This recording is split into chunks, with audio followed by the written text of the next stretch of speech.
Hayop ka? Tangina, gahaman. The most active MC, ganyan pag matindi pangangailangan. Kayong mga aktibo nga, tulongges naman at hindi mapakinabangan. Boy, nakakahiya lang, kaya umuwi na ako para naman may pantapat si Arik sa matira mayaman.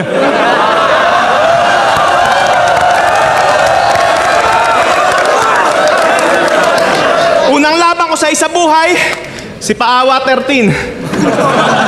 Nasagad sa pagka-stupid. Pagka-release ng laban yan, matik, may clip agad sa Facebook, malungkot na piano yung background music. Ako may pinakamaraming panalo. Paano na lang kung masaya pa ako?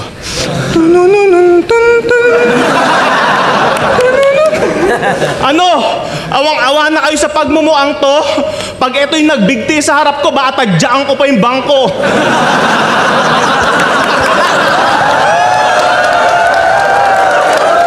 Pustahan, manlilimos ka na naman ng habag, putang ina, matagal ko ng basa to. Kaya kahit umiyak ka pa, Abno, isaksak mo sa utak mo, hindi porket puro drama ka sa battle, eh, mabigat dinadala mo. 2 tournament sinalihan mo ngayong taon, awat-awat na din, Gar. Awat-awat na din, Gar. 2 tournament sinalihan mo ngayong taon, awat-awat na din, Gar. Ilang beses ka na rin pumalya sa mga paligsahang lirikal. Sumali ng Isa Buhay at PSP, abay, nagmamataas ang animal. Gagawala ka ng pag-aasang mag-champion kahit bumaba ka pa ng pedestal. Sawang-sawa na yung mga tao sa'yo. Di ka na dapat kinukuha, tanga. Hindi kasi Moko Jin, gago, kasuya ka na. Pero ang tunay daw na mahusay, hindi takot na maubusan. Wow, love it. Talagang hindi ka matatakot maubusan kung dito ka lang humuhugot ng budget. Kaya sige, ikaw na may pinakamaraming laban. Ikaw na rin maraming panalo, tol. Kaso ang masaklap, lahat ng tropa mo may kotse na, ikaw lang nakamotor. Tapos feeling old god pa. Akala mo kung sino. Old god, tas nakamotor, manahimik ka dyan, Diyos mio.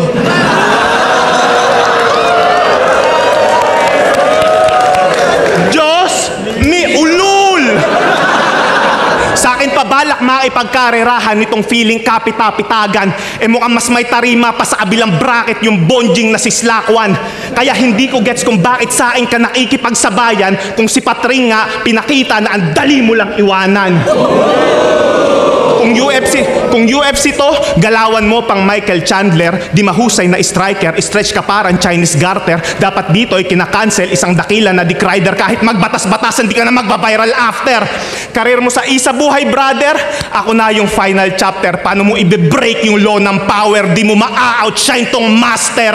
Weak! Kung ito yung lason na lalamunin, di na kailangan pa ng antidote. Sakto binigyan ako ng Moko Jin. Woo! Sarap nitong gamitin pang practice mode.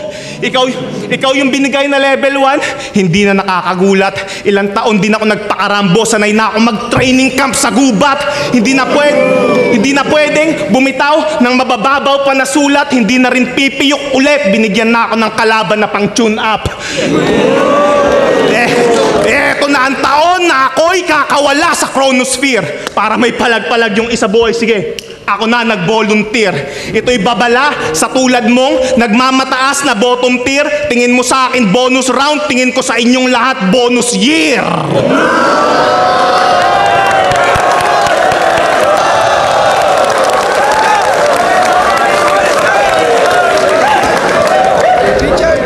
Ayun na nga po. Nag-beast mode na si Gago. Pinakita niya na kung paano magigante parang Sasuke nagsusano. Ulul, sinasabi ko sa'yo, isa pang anime reference mo na palyado, manghihiram ka ng mukha kay Killua, yung minerder na aso.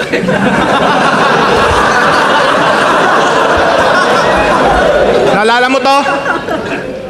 Flip top, want more? Dead bad. That's cold. That's cold? Yeah, that's cold. That's cold, katarantaduhan. Wow, sosyal. Kakaiba. Umi-English ka ng tangina ka. Dati squatter ka lang, ngayon squammy ka na. At balita ako, negosyante na siya. Meron na siyang poison water refilling station.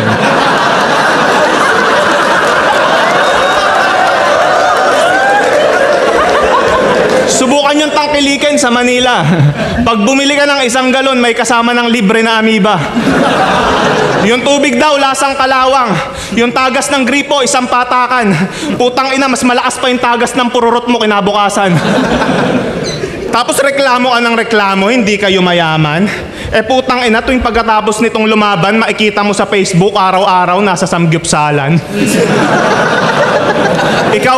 Ikaw yung tipo ng tao na halos ubos biyaya, bukas to nga kung maagastos. Yang negosyo mong tubigan, bibigyan ko ng 3 buwan bago matapos dahil para lang yung pamilya mo at karir sa battle rap, hindi mo yan mapapatakbo ng maayos.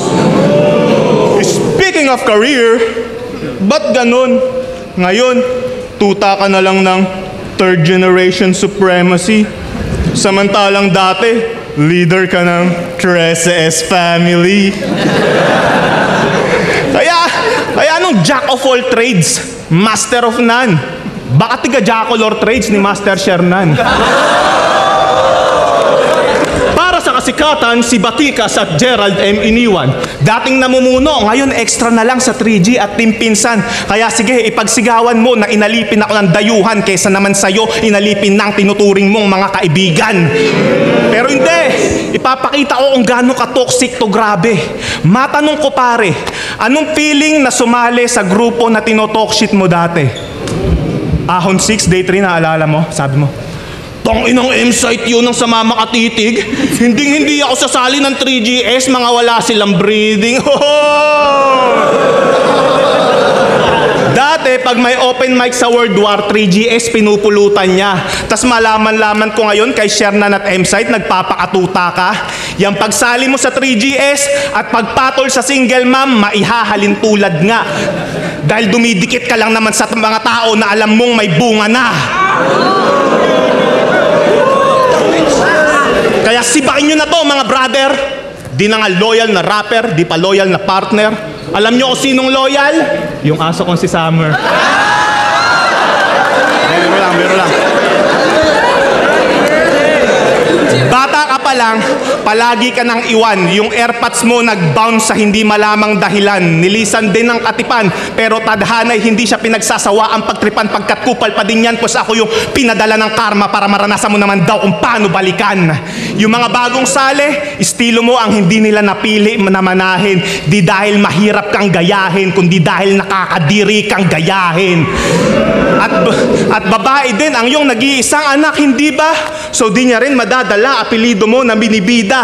Malinaw mo na ba na nakikita na nilalang ka na mahina pagkat mapabattle rap o totoong buhay wala kang iiwanang legasiya?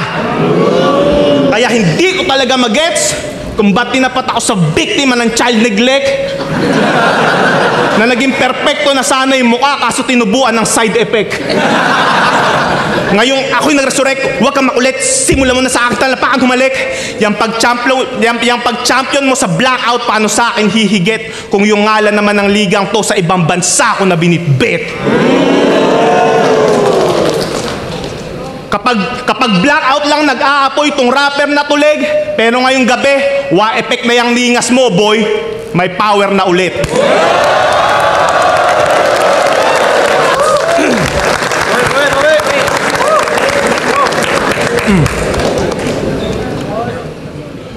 Unsa sugdan pag hunahuna, gisag ulo, nakuwandula. Kung nakalikay ka sa ikaunong, paktay ka sa tinuuray, muhulga, busa, hurot na akong kakulba, dili mo hunong sa akong pag-uswag. Kung akong itasundan ni si Katuna, hurot, tanan mga apil diri sa turna.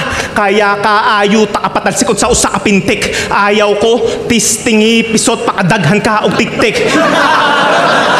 Kinigarbo, sugi, pilo. Ano maangasay tu, tupi, dinto. Kakamauhin, yusin, tido. Literal na may katok, yang isip mo. Kada bugbog ko sa bumbunan, daang beses ko na uulitin to. Saktong ngalan niya ay lason, siya na rin yung uuwing hilo. Ano pang gagawin nito? Tsapuera na tong lason. Nag-flow na lang ko og Bisaya, and that's what you call territorial expansion.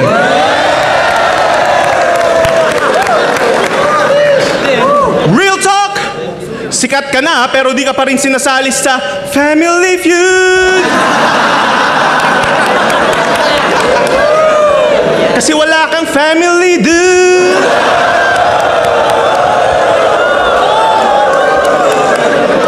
Yung tatay mo, bibili lang daw ng gatas kaso hindi na bumalik. Kaya paano mo nalamang architect siya, hindi naman kayo nag-meet? Oh, gets ko na. Yung tatay niya, isang magaling na arkitekto. Yung nanay niya naman, author, ang galing gumawa ng kwento. Marahas na mga linya ngayon ng tangan-tangan ko. Walang ipapakitang awa, total mahilig mandamay to. Balikbayan ng iyong kalaban, di mo ba natatanto? Kaya humanda ka pag biglang may kumatok sa bahay nyo. Knock, knock! Who's there? Sapa. Knock, knock! Who's there? Oy, gago, ano pang tinatayo-tayo mo dyan? Buksan mo na yung pinto, baka yung tatay mo na yan.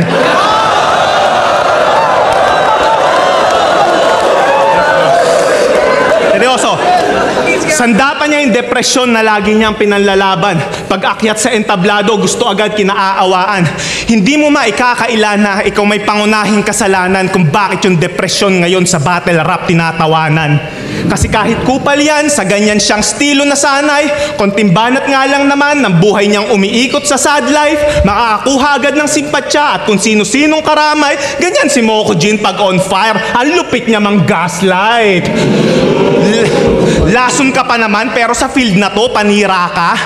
Battle rap to bobo, magpakita ka ng lakas, di yung pinagsisigawan mong mahina ka. Gusto mo bang makarinig ng katotohanang masakit?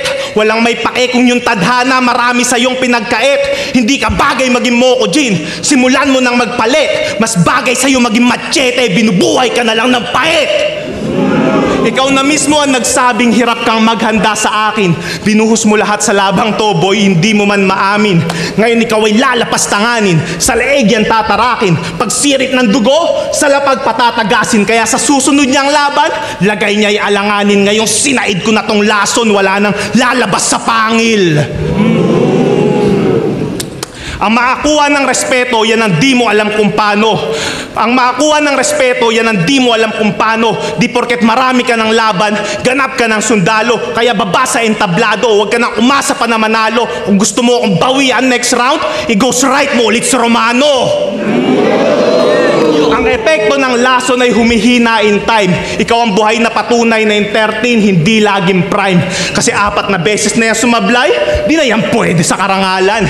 Ikaw lang yung kilala kong kahoy na pinepeste ng kalawang. Kaya hakbang patungo sa pinakamababang baitang na hagdanan at panoorin mo kung magkampiyon sa unang beses na pagsalang.